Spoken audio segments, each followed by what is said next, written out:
berhenti dan tata dunia pun lebur.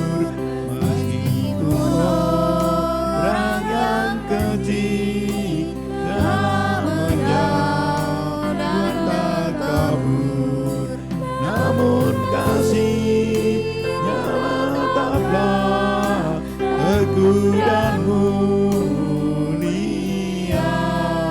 Anugerah bagi manusia dijunjung umat-Nya. Kasihan agunglah tiada bandingnya, kekal dan mulia dijunjung umat-Nya.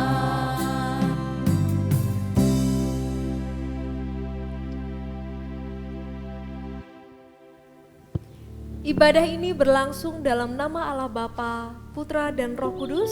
Damai sejahtera Tritunggal yang Maha Kudus beserta saudara. Beserta saudara juga. Nas pembuka diambil dari Injil Matius pasal 5 ayat 43 sampai dengan 44. Kamu telah mendengar firman, kasihilah sesamamu manusia dan bencilah musuhmu. Tetapi aku berkata kepadamu, kasihilah musuhmu dan berdoalah bagi mereka yang menganiaya kamu.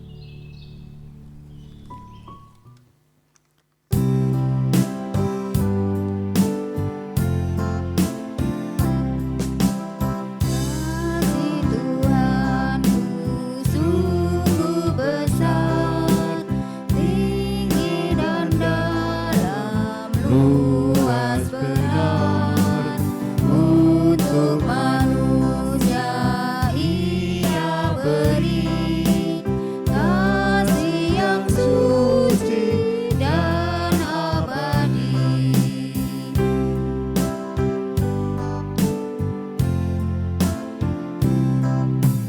Kasih Tuhanku sungguh besar, tinggi dan dalam, luas benar untuk manusia Ia beri kasih yang suci dan abadi.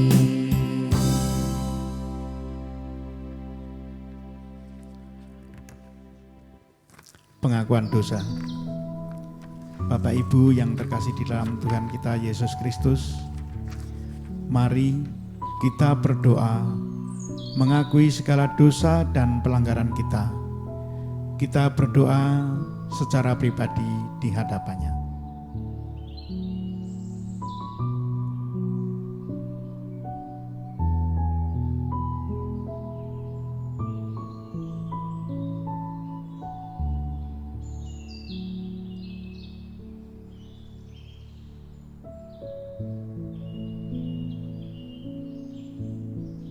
Demikianlah Bapa, pengakuan dosa yang kami haturkan kepadamu, yang kami lakukan secara jujur di hadapan-Mu. Kiranya Engkau Tuhan berkenan mengabulkan permohonan kami. Engkau berkenan menghapuskan segala dosa kesalahan kami. Di dalam nama Tuhan Yesus Kristus kami sudah berdoa. Amin. Berita anugerah diambil dari Injil Yohanes pasal 3 ayatnya yang ke-16 sampai dengan 17 yang menyatakan demikian. Karena begitu besar kasih Allah akan dunia ini, sehingga Ia telah mengaruniakan anaknya yang tunggal, supaya setiap orang yang percaya kepadanya tidak binasa, melainkan beroleh hidup yang kekal. Sebab Allah mengutus anaknya ke dalam dunia bukan untuk menghakimi dunia, melainkan untuk menyelamatkannya oleh Dia.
saudara, kita memasuki pelayanan firman di dalam doa. Puji syukur kami naikkan Tuhan, bahwa Engkau menebus kami, Engkau memberikan anugerah-Mu berupa pengampunan dan kesempatan untuk hidup baru. Bapa, biarlah sabda-Mu sendiri yang menjadi pedoman dalam kehidupan kami. Tolonglah kami agar kami boleh memahami dengan sungguh, kami boleh melakukan dengan segenap hati firman Tuhan yang hidup itu. Biarlah Engkau sendiri yang bersabda bagi kami Bapa, sebab kami siap untuk mendengar sabda-Mu. Amin. Pembacaan Alkitab diambil dari Injil Matius pasal 15, ayatnya yang ke-21 sampai dengan 28.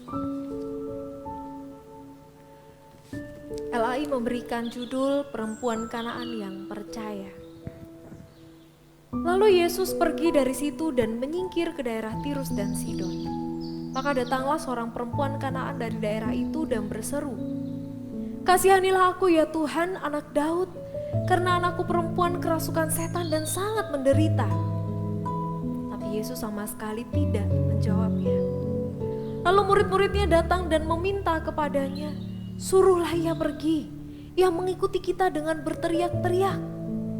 Jawab Yesus, "Aku diutus hanya kepada domba-domba yang hilang dari umat Israel."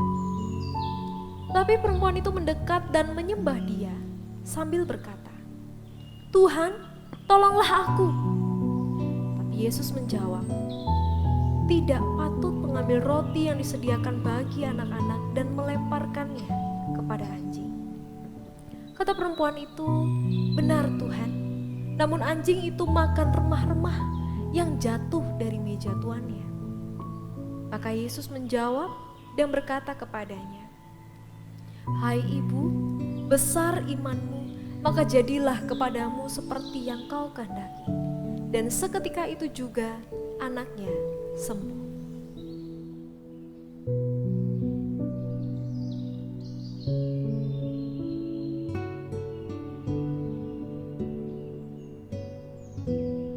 Selamat pagi Bapak Ibu Saudara yang dikasihi oleh Tuhan Yesus Kristus.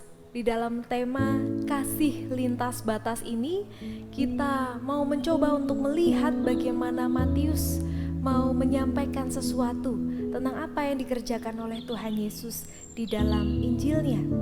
Bapak Ibu Saudara, beberapa waktu ini kita dikejutkan dengan sebuah berita di mana ada pihak-pihak yang melihat bahwa logo HUT RI yang ke-75, logonya dilihat menyerupai dengan tanda salib. Kemudian beberapa pihak melihat itu sebagai sesuatu yang tidak bisa ditolerir, sehingga mereka menggugat agar logo HUT RI tersebut diubah agar tidak lagi menyerupai tanda salib. Bapak Ibu, hal ini menjadi sebuah keprihatinan ketika kita mengingat bahwa bangsa Indonesia adalah bangsa di mana ada beragam suku, beragam agama, beragam etnis di dalamnya. Kita sudah terbiasa untuk hidup di tengah kepelbagaian selama Indonesia ini ada. Dan terlepas apakah memang sungguh logo HUT RI tersebut menyerupai tanda salib atau tidak, gugatan itu sendiri menjadi sebuah keprihatinan karena kita melihat bahwa rupa-rupanya ada pribadi-pribadi, pihak-pihak yang tidak menginginkan keberadaan orang-orang Kristiani atau keberadaan agama kita di tengah-tengah bangsa Indonesia. Padahal tidak dapat dipungkiri bahwa sejak awal mula bangsa Indonesia merdeka, bahkan sebelum itu perjuangan kemerdekaan Indonesia juga banyak dilakukan juga oleh orang-orang Kristen di dalamnya.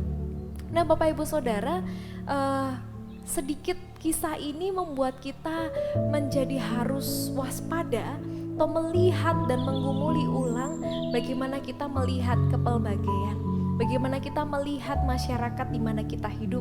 Apakah sungguh kita memiliki keterbukaan, toleransi, tenggang rasa dengan orang-orang yang berbeda dengan kita? Ataukah kita menjadi pribadi-pribadi yang harus semuanya sama dengan kita, maka baru kita memberikan penghargaan kita, menghormati, mengasihi jika mereka sama seperti kita? Nah, tema kita kasih lintas batas semestinya bicara soal bagaimana kita melampaui batas-batas, bahkan perbedaan-perbedaan yang ada di sekitar kita, yang ada di dalam kita hidup bersama-sama sebagai bagian dari bangsa ini. Semestinya perbedaan itu tidak menjadi penghalang bagi kita untuk membagikan kasih. Nah, sangat menarik ketika kisah yang baru saja kita simak bicara soal bagaimana Tuhan Yesus menanggapi permohonan dari seseorang yang sangat berbeda dengan pribadi Tuhan Yesus. Dikatakan bahwa di sana Yesus pergi dari situ dan menyingkir ke daerah Tirus dan Sidon. Jadi Yesus tidak lagi berada di daerah Galilea, di Genesaret, tapi pergi menyingkir ke daerah Tirus dan Sidon. Kemudian datang seorang perempuan Kanaan dari daerah itu. Jadi dalam hal ini yang menjadi pendatang bukanlah si perempuan, tetapi Tuhan Yesus yang adalah sang pendatang yang hadir di daerah tersebut. Nah, seorang perempuan Kanaan ini kemudian berseru kepada Tuhan, "Kasihanilah aku ya Tuhan, anak Daud, karena anakku perempuan kerasukan setan dan sangat menderita." Rupa-rupanya kabar tentang apa yang bisa dilakukan oleh Tuhan Yesus untuk menyembuhkan penyakit, untuk mengusir setan itu sudah sampai di daerah Tirus dan Sidon, sehingga perempuan ini kemudian tahu tentang hal itu dan meminta pertolongan kepada Tuhan. Kita bisa melihat Bapak Ibu ada beberapa hal yang menunjukkan perbedaan di sana. Yang pertama, Tuhan Yesus adalah seorang laki-laki dan dari bangsa Yahudi. Sementara perempuan ini adalah seorang perempuan dan berasal dari Kanaan, dari daerah tersebut. Kemudian apa sahut Tuhan Yesus? Tuhan Yesus mengatakan sama sekali tidak menjawab permohonan dari perempuan itu. Kemudian para murid datang dan meminta kepadanya untuk mengusir. Suruhlah ia pergi perempuan itu, sebab ia mengikuti kita dengan berteriak-teriak. Kemudian Yesus menjawab kepada si perempuan, "Aku diutus hanya kepada domba-domba yang hilang dari umat Israel." Demikian jawab Tuhan Yesus. Yesus menjawab bahwa apa yang ia lakukan, karyanya, pengutusannya adalah hanya bagi mereka yang hilang dari umat Israel, tidak lebih dari itu. Kemudian apa yang menjadi sikap si perempuan? Perempuan itu mendekat dan menyembah dia sambil berkata, "Tuhan, tolonglah aku."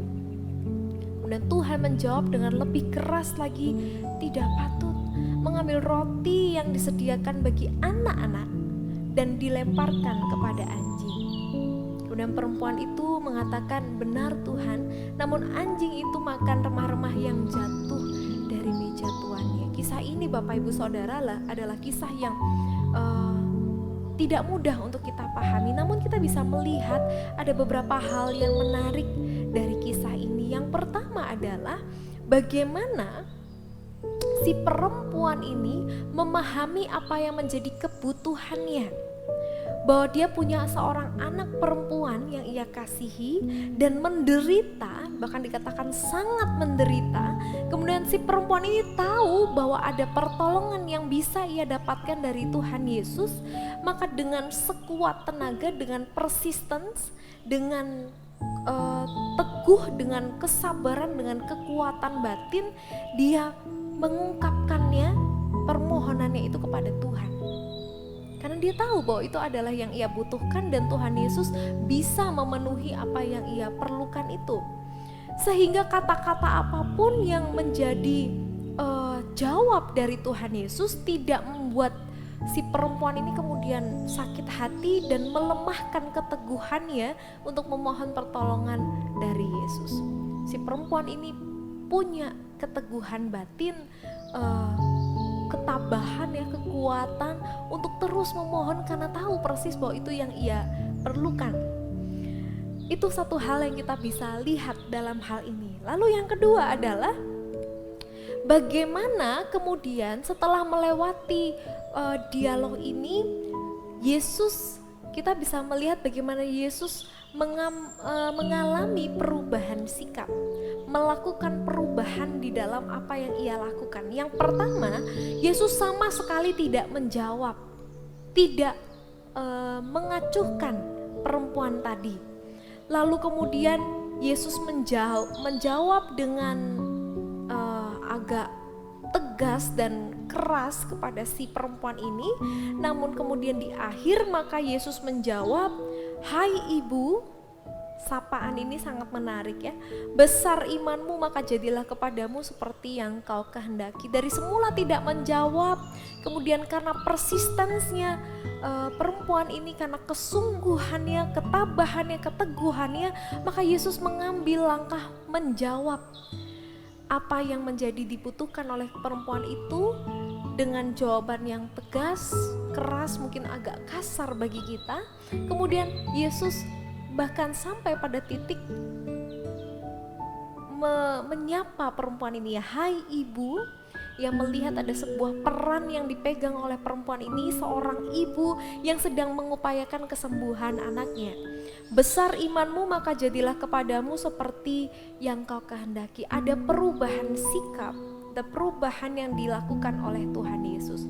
Dan di sini Bapak Ibu, saya merenungkan bahwa bukan hanya pertama ketika kita tahu sungguh-sungguh pergumulan kita, kebutuhan kita membutuhkan sesuatu yang memang kita tahu itu adalah sesuatu yang sangat penting dan mendasar, kita harus punya persistensi atau kesungguhan, kekuatan di dalam memohonkannya kepada Tuhan. Bukan hanya itu, namun apa yang dialami oleh Tuhan Yesus membuat saya juga merenungkan bahwa kadang kita mungkin juga perlu untuk melihat kembali sikap-sikap kita. Kita mungkin sudah terbiasa mengetahui atau mengerti, memahami secara kognitif, pikiran kita mengerti bahwa oh iya, saya harus mengasihi, saya harus menyayangi orang-orang yang di sekitar saya. Itu yang kita mengerti. Namun mungkin di dalam praktiknya jangan-jangan kita terkotak-kotak ya. Kita membatasi diri untuk mengasihi hanya pada orang-orang tertentu saja yang sama dengan kita. Jangan-jangan meskipun kita memahami, meskipun hati kita berempati, tetapi ketika kita diajak untuk melakukan sesuatu, kita membatasi diri. Dan hal yang ketiga yang menarik adalah betapa pentingnya berdialog dengan orang-orang yang berbeda dengan kita. Yang semula Tuhan Yesus tidak menjawab, kemudian pada akhirnya menjawab, bahkan menolong si anak, menunjukkan bahwa dialog yang muncul, kemauan untuk membalas dan menyahut kembali percakapan yang baik di tengah orang yang berbeda ini, dua pihak yang berbeda ini, menolong kita untuk bisa sungguh-sungguh melakukan kasih lintas batas itu, meruntuhkan tembok-tembok yang membuat kita membatasi cinta kasih kita itu untuk orang lain. Semuanya berawal dari dialog, berawal dari percakapan yang kita izinkan terjadi. Jikalau tidak mau terjadi percakapan, ya tentu tidak akan sampai pada titik itu. Jikalau si ibu ini tidak persisten, tidak punya kesungguhan untuk meminta, untuk memohon sesuai dengan apa yang ia butuhkan, maka dialog itu tidak terjadi. Jikalau Tuhan Yesus tidak membuka hatinya untuk menjawab si ibu ini, tidak terjadi dialog, maka tidak akan ada kasih lintas batas itu. Nah Bapak Ibu Saudara, meskipun Indonesia sudah mencapai 75 tahun masa kemerdekaannya, namun untuk mengasihi lintas batas antar agama, antar etnis, antar suku masih menjadi sesuatu yang menantang bagi kita. Masih menjadi sesuatu yang kita harus terus upayakan, karena meskipun kita mengerti, memahami dan berempati, belum tentu ketika kita diajak untuk melakukannya kita mau dengan terbuka, dengan kesungguhan untuk melakukannya dengan pribadi yang berbeda dengan kita. Jangan-jangan ada perspektif-perspektif yang semacam ini yang kita simpan di dalam diri kita.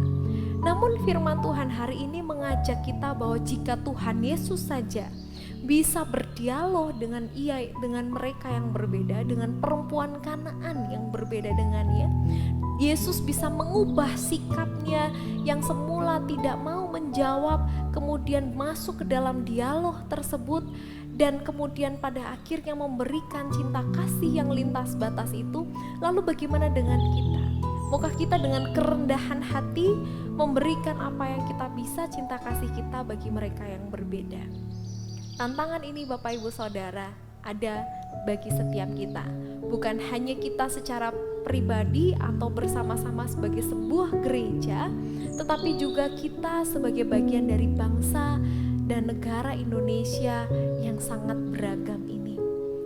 Baiknya kepelbagaian, keberagaman yang kita miliki sebagai kekayaan bangsa dan negara ini menjadi sesuatu yang bukan lagi memisahkan kita satu dengan yang lain, namun justru bisa menjadi sarana bagi kita untuk mengasihi dengan lebih dan dengan lintas batas. Mari kita menggumulinya, merenungkannya, dan melakukannya dalam hidup kita sehari-hari. Amin.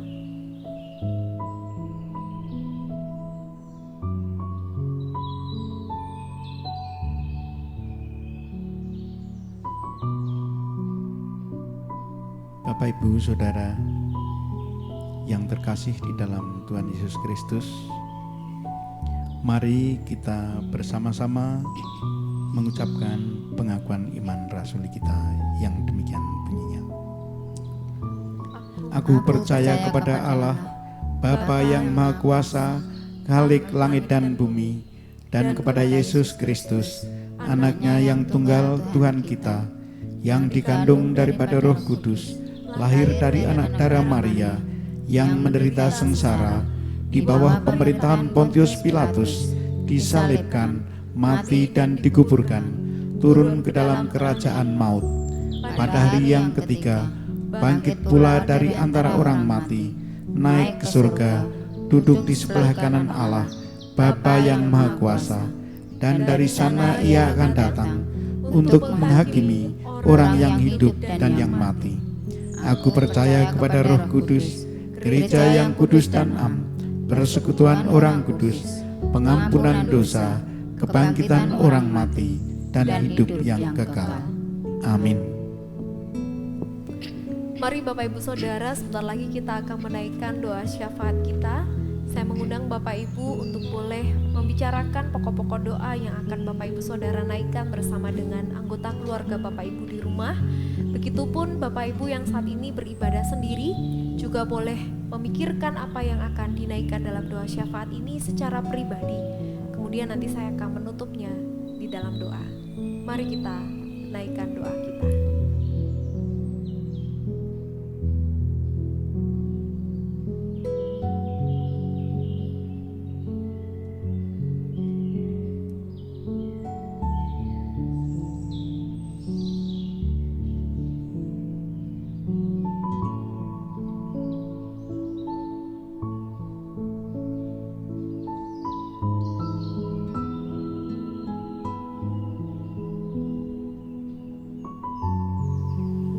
Bapa, Engkau mendengar doa syafaat kami. Inilah keprihatinan kami, pergumulan kami. Dan bagaimana kami mengingat juga dalam syafaat ini Tuhan, keluarga Bapak Kamri Malau yang ada di dalam duka cita karena kepergian ayah yang dikasihi. Bapa, kami percaya Kau memelihara kehidupan mereka yang berduka saat ini. Kau juga yang memberkati mereka, menolong dengan memberikan kekuatan dan penghiburan. Kami percaya bahwa di tangan-Mu lah, dalam rengkuhan kasih Tuhanlah, kekasih kami, saudara kami, ayah yang kami cintai ini telah berpulang. Bapa, kami juga mengingat berbagai hal yang kami gumuli. Kami percaya Tuhan, Engkau yang mendengar satu persatu doa kami, dan bagaimana Tuhan berkehendak di dalam pandemi yang juga kami alami saat ini. Berkatilah Tuhan kota yang kami kasihi, baik Kabupaten Batang maupun Kabupaten Kendal. Kau juga yang memberkati bangsa dan negara kami ini. Biarlah Engkau sendiri yang memberikan hikmat bagi para pemerintah di lingkup manapun untuk boleh mengambil langkah-langkah yang strategis mengatasi pandemi ini. Bapak terima kasih, inilah doa syukur kami dan syafaat kami. Dalam nama Tuhan Yesus Kristus Juru Selamat kami yang hidup, kami berdoa. Amin. Waktunya kita untuk mempersembahkan sebagian berkat yang Tuhan sudah berikan kepada kita. Dalam kesempatan ini kita hendak menyatakan syukur melalui persembahan kita.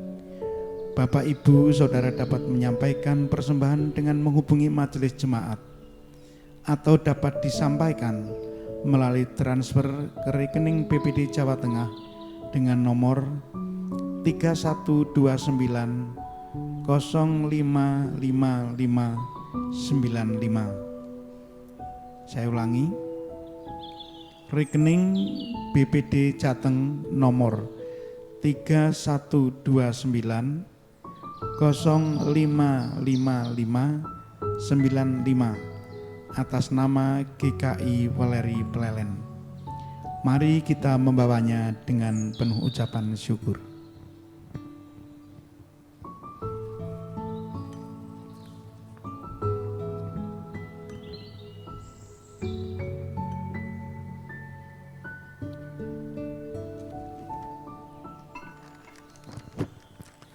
Kita bersatu hati di dalam doa.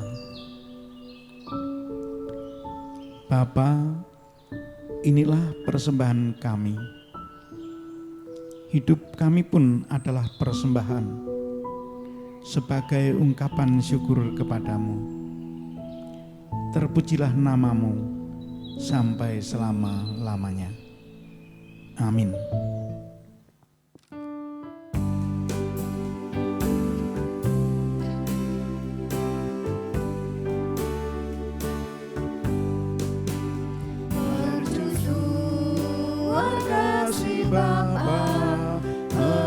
Memancarkan sinarnya, namun dulu yang di pantai kitalah penjaganya. Pelihara seluruh pantai, malamnya di gelap, agar tiada orang hilang di lautan yang gelap.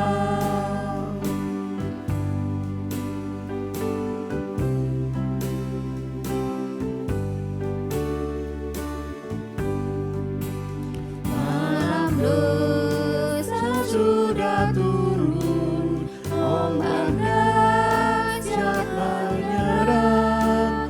Banyaklah pelaut menang, sinar sulu yang terang.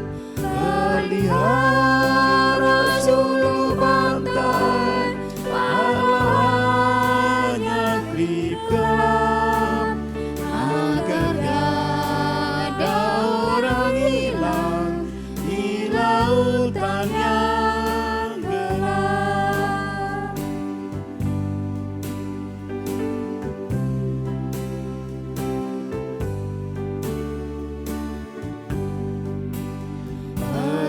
Pelihara suluhmu, agar orang yang cemas, yang mencari pelabuhan dari mara terlepas. Pelihara seluruh pantai, malamnya gelap, agar tiada orang hilang di lautan yang gelap.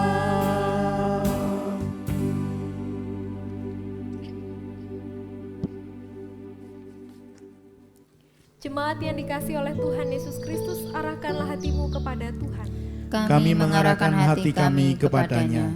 Jadilah saksi Kristus, Syukur kepada Allah, terpujilah Tuhan.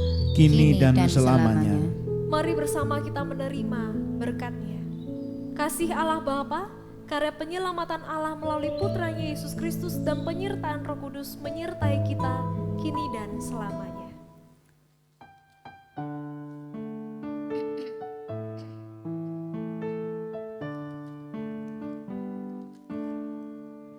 Kasih Tuhan mengiringimu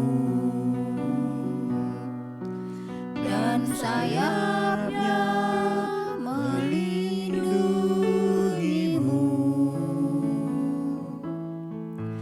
Tangan Tuhan pegang di dalam hidupmu. Majulah dalam terang kasih-Nya. Selamat hari Minggu, Tuhan Yesus memberkati. Amin.